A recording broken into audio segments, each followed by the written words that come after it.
तो दोस्तों ये है द लास्ट लीफ चैप्टर का पार्ट 2। पार्ट 1 नहीं देखा है तो जाके देख लो। भाई लोग अपना अपना रुमाल पास में रख लो, क्योंकि इस कहानी को देखने के बाद तुम्हारे आंख में आंसू आ जाने वाले हैं। तो प्लीज़ लास्ट तक देखना। तो हम लोग पार्ट 1 में देखे थे कि जॉन्सी लास्ट लीफ के गिरने का इंतज़ार देख रही थी और सुई अपना पेंटिंग बना रही थी। तो क्या होता है, सुई बोलती है कि सोने की कोशिश करो। देखो भाई देखो, इसे सोने के लिए कोशिश करना पड़ रहा है। हमें बोल देना चाहिए था, हमें तो बिना कोशिश का नींद आ जाती है। तो ये वैसा बोलकर वो नीचे चले जाते हैं, यानी ग्राउंड फ्लोर पे मिस्टर बर्मन से मिलने के लिए। एक्चुअली मिस्टर बर्मन के बारे में मैं थोड़ा तुम्हें बता देता हूँ। मिस्टर बर्मन 60 साल का एक बंदा है जो कि पेंटिंग 60 साल से कर रहा होता है। समझ सकते हो 60 साल के पेंटर को कितना अनुभव हो सकता है। तो चलो इसके बारे में थोड़ा और जानते हैं। भाई लोग, इसका सपना था कि ये अपने ज़िंदगी में एक मास्टरपीस बनाए। मास्टर मतलब टीचर वाला मास्टर नहीं, जो कि तुम्हें पढ़ाते हैं। बचपन में टीचर को हम लोग मास्टर कहते थे। तुम लोग बचपन में क्या कहते थे, कमेंट करके बताओ ना। तो स्कूल ज़िंदगी में हम लोग टीचर को मास्टर कहते थे और मिस को मैडम कहते थे। तो मास्टरपीस मतलब होता है रियल का। इसका सपना था कि ऐसा पेंटिंग बनाए जो कि रियल का जैसा दिख, जैसे कि पत्ता का यदि पेंटिंग बनाए तो रियल पत्ता का अनुभव होना चाहिए, ऐसा इसका सपना था। लेकिन इसका सपना सपना ही रह गया था, तो इसे पूरा करना था। जॉन्सी इनके घर में एंट्री मारती है और बोलती है कि सुई कुछ खा भी नहीं रही है और ना कुछ पी रही है, और उसके बारे में सब कुछ बता दिया। तो बर्मन साहब बोलते हैं, क्या मूर्खता कर रही है, पागल है क्या? कोई पत्ता के चलते अपना जान त्याग देगा? चलो मैं अभी जाके उससे मिलता हूँ, पागल जैसा काम कर रही है। कह के वे लोग गए तो वे लोग देखें कि वो सो रही थी, और जब सुई ने खिड़की के बाहर देखा तो तीनों पत्ते झड़ चुके थे, सिर्फ एक पत्ता बचे थे। ये देखकर तो वो बहुत हैरान हो गई। इसका मतलब जैसे ही ये पत्ता गिरेगा वो जॉन्सी को हमेशा के लिए खो देगी। बर्मन सारा चीज देखकर चुपचाप था, कुछ नहीं बोल रहा था। उस समय तो देखो बारिश भी खूब हो रही थी, हवा भी चल रहा था, बिल्कुल ठंडा ठंडा जैसे आजकल चलता है। तो भाई कभी भी पत्ता गिर सकता था, क्योंकि पतझड़ का मौसम था, ऊपर से हवा भी जोरदार चल रहा था। पत्ता तो गिरेगा ही ना, तो कभी भी पत्ता गिर रहा था। तो ये सब देखकर बर्मन वहाँ से गायब हो गया। इट मीन्स अपना रूम सीधा चला गया, कुछ नहीं बोला, चुपचाप से अपना रूम चला गया। मुझे तो इस बर्मन पर थोड़ा शक हो रहा है, ये कुछ ना कुछ उपाय करेगा जैसा लग रहा है। तो जब सुबह हुई तो जॉन्सी ने बोला कि सुई अपना पेंटिंग करो, कह के ऐसा बोल दिया।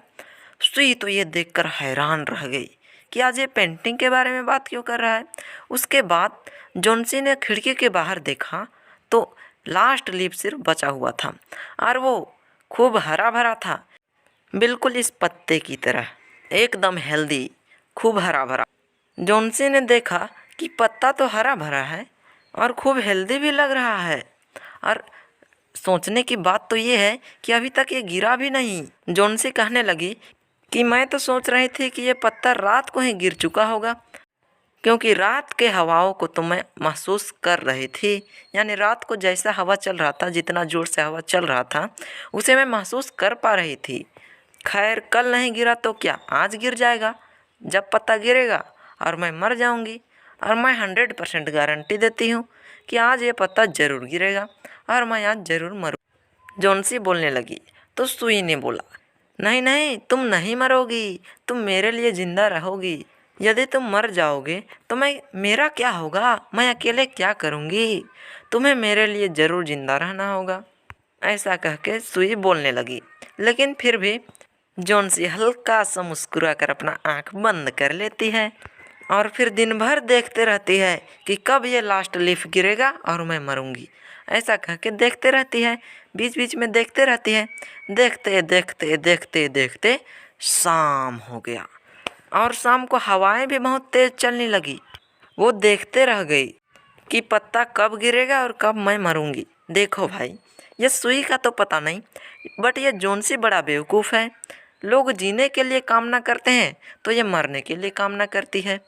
तो वो सोचती है कि ये पत्ता चिपक गया है का, जो इतना हवा चलने पर भी नहीं मर गिर रहा है। जब जोन्सी देखते देखते देखते देखते थक गई कि पत्ता गिर ही नहीं रहा है, तो उसके बाद वो अपने आप को कोसने लगी कि मैं ही बेवकूफ़ हूँ, मैं कितना बुरी लड़की हूँ कि मेरा दोस्त यानी सुई मेरे लिए कितने अच्छा तरीके से मुझे कोऑपरेट कर रही है और मैं हूँ खुद मरना चाहती हूँ। लोग जीने के लिए कामना करते हैं तो मैं मरने के लिए कामना कर रही हूँ। खाम खां एक पत्ते के चक्कर में अपना ज़िंदगी बर्बाद करने वाली हूँ। इस पत्ते से मेरे बीमारी का क्या रिलेशन है? एक पत्ते के चक्कर में अपने आप का पूरा जीवन बर्बाद करना सबसे बड़ा बेवकूफ़ी होगा। ऐसा कह के ये सोचने लगी और बोलने भी लगी और खूब अपने आप को कोसने लगी। खाम खाम मरने की चाह रखते हुए अपने दोस्त को परेशान कर रही हूँ। देखो भाई, ये सबसे शुरू तो खुद मरना चाहती थी, उसके बाद अपने आप को समझा रही है।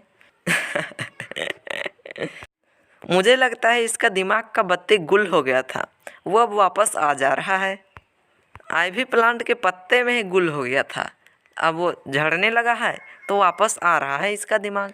उसके बाद सुई और जोन्सी आपस में गले मिलते हैं। सुई तो ये देखकर बड़ा खुश हुई और फटाफट से गरम गरम सूप ले आई। जोन्सी उसे पी। उसके बाद सुई ने एक आईना दिया अपना बाल उल झाड़ने के लिए। उसके बाद वो अच्छा से बाल सबको झाड़ी और खुश हो गई। अब मुझे लगता है ये ज़रूर से रिकवर हो पाएगी, इसका बीमारी तुरंत ठीक हो जाएगा। अब क्या होता है वो कहानी में ही जानेंगे, है ना। उसके बाद एंट्री आती है डॉक्टर की। दोपहर का समय था, डॉक्टर आया, उसका तो काम ही है चेक करना। आकर चेक किया और वो सुई को बताया कि हाँ ये अब जीना चाहती है। ये पक्का 100% गारंटी देता हूँ, पूरा प्रॉमिस भी कर लेता हूँ कि ये पक्का रिकवर हो जाएगी। रिकवर यानी ठीक हो जाएगी दोस्त, बीमारी से ठीक हो जाएगी। और वो डॉक्टर बोलने लगा कि मैं अब निचला फ्लोर में जा रहा हूँ क्योंकि मिस्टर बर्मन भी बीमार है, 2 दिन से उनको निमोनिया है, पता नहीं वो ठीक होंगे कि नहीं। मुझे तो शक लगता है कि मैं उन्हें बचा पाऊँगा या नहीं, उसे बचने की संभावना बिल्कुल कम है, बिल्कुल भी नहीं है। ऐसा कह के बोलने लगे डॉक्टर और नीचे चले गए। उसके बाद उस दिन तो बीत गया और दूसरा दिन निकल आया। उस दिन सुई अपने दोस्त जोन्सी के हाथ पर हाथ रख के बोली, मिस्टर बर्मन के बारे में बोली। क्या बोली? कि मिस्टर बर्मन अब इस दुनिया में नहीं रहे, यानी वह मर चुके हैं निमोनिया के कारण। भाई एक चीज़ तो मुझे तुम्हें बताना है कि निमोनिया का स्पेलिंग थोड़ा ध्यान से देख लेना, एग्ज़ाम टाइम में बहुत काम आएगा। तो उनको 2 दिन से सिर्फ निमोनिया थी और फिर वो मर गए। भाई बुक में एक वर्ड होगा जेटर। जेटर उसे कहते हैं जो रूम रूम में घूमकर चेक करता है, यानी फ्लैट होता है ना तो उसके रूम रूम में घूमकर चेक करता है, उसे जेटर कहते हैं। तो सुई बोलती है कि जेटर साहब के द्वारा पता चला है कि जब वो देख रहे थे और जब वे मिस्टर बर्मन साहब के घर में घुसे थे उस समय उसने देखा था कि उनके कपड़े पूरे गीले हैं, शर्ट पैंट गीला था, यहाँ तक कि उनके जूते भी गीले हो चुके थे और वो ठंड से काँप रहे थे।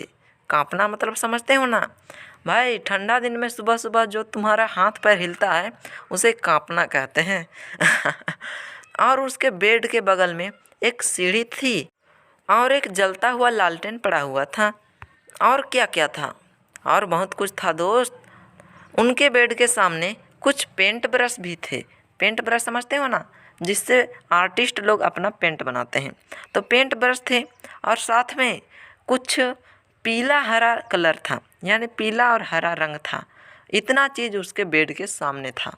तो भाई लोग, जब एग्ज़ाम में पूछा जाए कि इनके सामने क्या क्या चीज़ था तो ये सब लिख देना, नंबर आ जाएगा। जेटर जब चेक करने के लिए सबके रूम घूम रहा था उस समय मिस्टर बर्मन के रूम में ये सारी चीज़ मिली थी। किस दिन मिली थी ये भी तो बात आता है भाई, 2 दिन पहले मिली थी, यानी जिस रात मिस्टर बर्मन सुई और जोन्सी के घर आए थे उसी रात। सुई जोन्सी को बताती है कि जो तुम लास्ट लीफ देख रहे थे वो कोई असली वाला पत्ता नहीं था, वो तो मिस्टर बर्मन के मास्टरपीस था, इसीलिए वो उस पत्ते से नहीं झड़ रहा था, बिल्कुल चिपका हुआ था। वो तुम्हें ज़िंदा रखने के लिए रात को जाकर प्लांट में पत्ता ड्राइंग करके आए थे और उस दिन बारिश भी खूब हो रही थी, इसलिए उनका कपड़ा भीग चुका था। तो भाई देख लो यार, मिस्टर बर्मन साहब कितना दयालु थे। वो जोन्सी को जिंदा रखने के चलते अपने आप को मौत के गोद में भेज दिया। लेकिन भाई कुछ भी हो, मिस्टर बर्मन का सपना तो पूरा हो चुका। क्या सपना पूरा हुआ भाई? मास्टरपीस। उनका जो सपना था ना कि ज़िंदगी में मास्टरपीस बनाने का सपना, वो पूरा हो गया। वो जो पत्ता बनाए थे बिल्कुल असली की तरह लगता था। तो दोस्त आज के लिए तो बस इतना है। ये कहानी यहीं पर ख़त्म होती है। इसी तरह से एनिमेशन वीडियो में सारे चैप्टर को देखना चाहते हो तो सब्सक्राइब करके बेल आइकन को दबा देना। और हाँ, इस चैप्टर के पोएट का नाम है ओ हेनरी। बाय बाय, मिलते हैं किसी नई कहानी के साथ।